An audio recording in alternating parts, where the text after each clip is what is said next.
Welcome back, you guys. In this video, I'm going to share with you why I think I've gotten a little bit too comfortable with these cell cameras. I've gotten a little bit too reliant on them to the point where I think for the first time last fall, I felt like it actually hindered me a little bit. And I'll share with you in this video why I think that. Let me know in the comments as we get into this your thoughts on cell cameras. Have they helped you? Have they hurt you? What's kind of your strategy going forward with them? But this past fall, and I should just clarify quick too, I'm not quitting using them. I do love these cameras, but I just want to explain why I think there is too much of a good thing, maybe in a sense, is one way to put it. It started as kind of a slow creep. The first year these came out, I bought one, and then the next year I maybe bought one or two. And over the past couple of years, I've just added a couple every year. And so it started out pretty small and minor, but to the point where now, today, like this past fall of 25, I had 12 of these cameras out running. I did have some standard SD card type cameras as well, places that I didn't mind going to pull cards in, or spots where I would just set them and leave them the whole fall and do kind of a scout for the following year. But my primary scouting tool was the cell camera this past fall. And now, as you guys know, I hunt a lot of public land areas. I do a lot of archery hunting, and then I also do some rifle hunting up in northeastern Minnesota, and then I own private land as well, and just bought some more private land, by the way. So I got my cameras in public land, private land situations, food plots, non-food plot areas, really kind of a mixed bag. And over the years, I've been able to kind of dial these spots in, at least on the public land, and for sure on the private land, where you're manipulating the habitat and doing food plots. That's, much easier to figure out than the public land stuff. And what I see it's done to me a little bit over the years, these cameras, is that I feel more and more confident in just relying on the information these cameras give me each fall, to the point where I feel as though I don't have to go scout in the woods as much as I used to. And at first, I thought I had found the cheat code. I'd kind of hacked the system, and I was like, well, this is perfect. You can just buy a whole bunch of these and get them out there. They're your eyes and ears 24 hours a day. The pictures come in on your cell phone. It's wonderful. They dump once or twice a day, whatever it is. And then you can make decisions for where you're going to hunt that week, the next day, the next couple days, stuff like that. So I really enjoyed it. I really loved it. And but what I've found is less and less desire for me to go out and do kind of that pre-rut scouting, which I think is really important. And I feel like I've lost that a little bit. And so I've set one of my goals for this year, for 2026, fall of 26, to get back to the basics and get back out into the woods, especially on my public land areas. I kind of slipped up. I got lazy these last couple years and too reliant on these cell cameras. And so I'm going to make it my goal this year to get back in and kind of confirm those locations with boots on the ground scouting prior to the hunting season. Now, is this going to be intrusive? Yes. Is this going to lay down my human ground scent in the areas I plan to bow hunt and rifle hunt? Yeah, it will. But we've been doing that for centuries, and a lot of big bucks still get killed, even the old way. And I think that's a really important piece of this whole puzzle, that if we miss that, that pre-rut scouting, verifying which scrapes are they using, and which trails are fresh, which trails have fresh, wet droppings in them, where the bed's at, where the track's at. And if we lose that, we're really missing out on a big part of just finding the right spots to hunt that fall. But then B, kind of a secondary effect of it is just losing woodsmanship know-how overall. And that's something that I do ponder from time to time. Like for myself, I'm speaking for myself here in my own situation. I grew up just a public land rat, had no private land. My dad didn't own anything. My parents, it was all public land. So that's what I grew up doing. And I was able to kill deer on public land, did it with my buddies. You develop that woodsmanship and just kind of learning how to read the woods. Since I've gotten, kind of into my more middle-aged period of my life here. I've been lucky enough to be able to buy land, which has always been a dream of mine. But with buying land, um, putting in food plots, it just makes it way easier.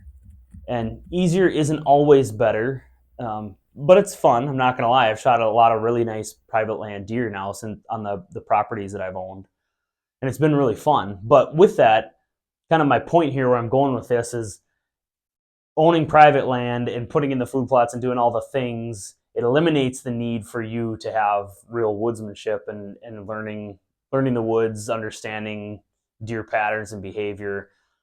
It weakens it. I mean, it doesn't eliminate it altogether. I mean, you still have to go look for beds and stuff, sure, doing habitat projects and things, but you're a lot less reliant on your woodsmanship skills. So that's something that I ponder and kind of think about once in a while with all this, with the cell cams, with the private land. But with that said, I'm not selling my land. I still love it. I love doing the food plots. I love the year-round thing, the year-round pursuit of planting and watching the deer work and use the land. There's a lot of reward I get in that too. But so back to this coming fall, I'm going to recommit myself to getting back to the basics of looking for that deer sign, the fresh tracks, the fresh droppings, understanding what's old droppings, what's fresh, what trails are being used, why are they making scrapes in these certain areas. And I still plan to use cell cameras, but getting actual boots on the ground, I think, is just an irreplaceable component of all this. And there's just a temptation there with these cameras, and life gets busy. I got a wife and 4 kids and a full-time job. I do side hustles. I got all kinds of stuff going on in my life right now, and everything is competing, right, for my time. My kids need my time, my wife, my job, my this thing, that thing, everything's competing. And when someone hands you an easy button and says, do you want to cut one thing out that you don't need to do, you're going to probably take it. And I feel like that's kind of happened to me a little bit the last couple of years, where I'm like, well, if I don't have to scout as much, I can just use these cameras.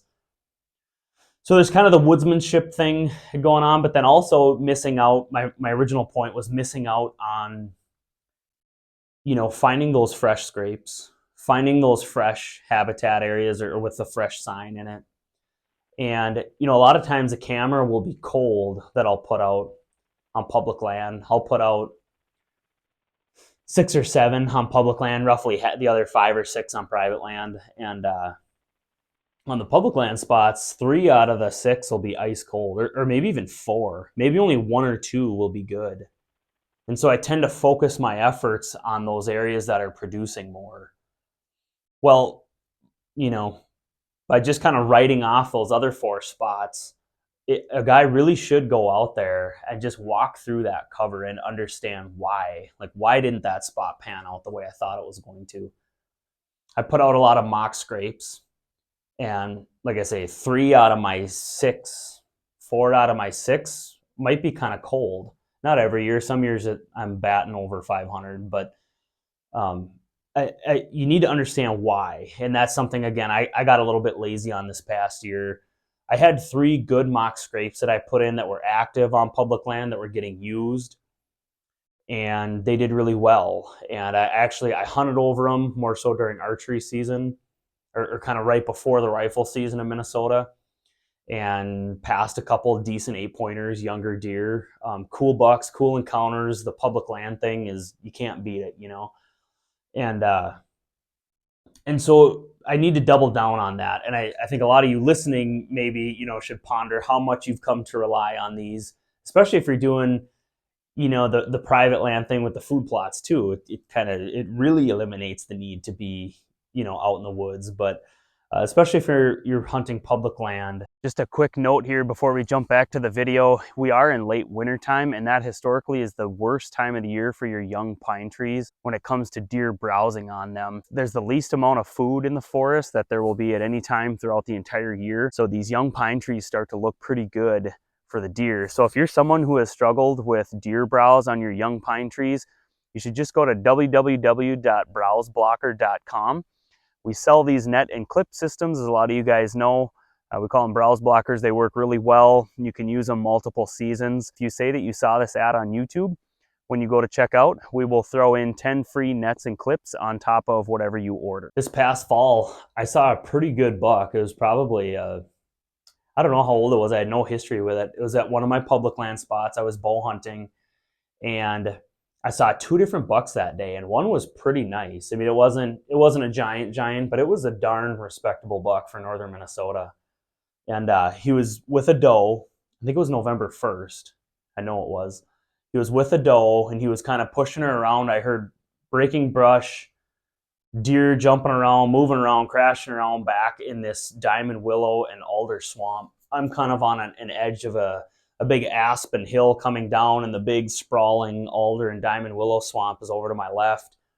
And then there's some private land, cash crop fields up by the highway. Kind of, they had some corn and beans and things that I know that's kind of a doe zone up there, and I'm kind of back on the public by the thick, heavy cover. And so I'm kind of right on the seam of the high ground where the popples came down and met the swamp. I'm right on the seam, and I have 2 cameras in this spot.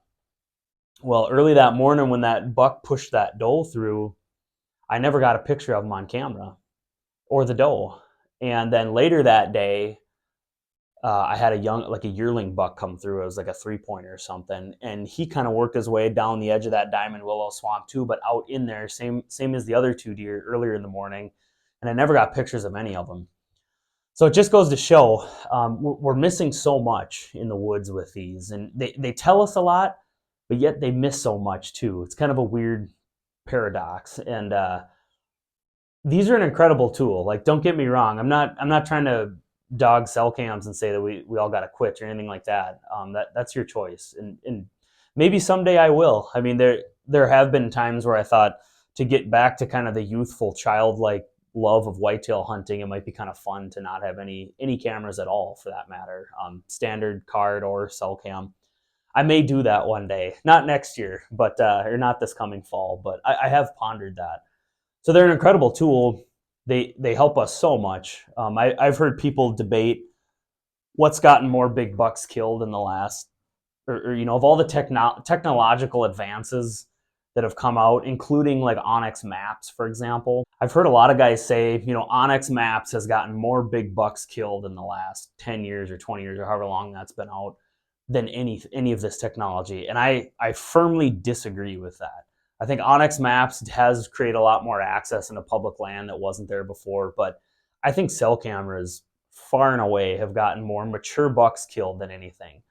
And keyword is mature there. I'm talking kind of the top end, whether it's scopes on muzzle loaders or crossbows or any of this stuff. I think cell cameras have gotten the most big bucks killed over the past 5-6 years, whatever it's been. So they're a powerful tool. A lot of us are using them, but don't let them replace that original know-how and the basics of woodsmanship, because number one, I think it'll be more fun that way if you maintain those skills.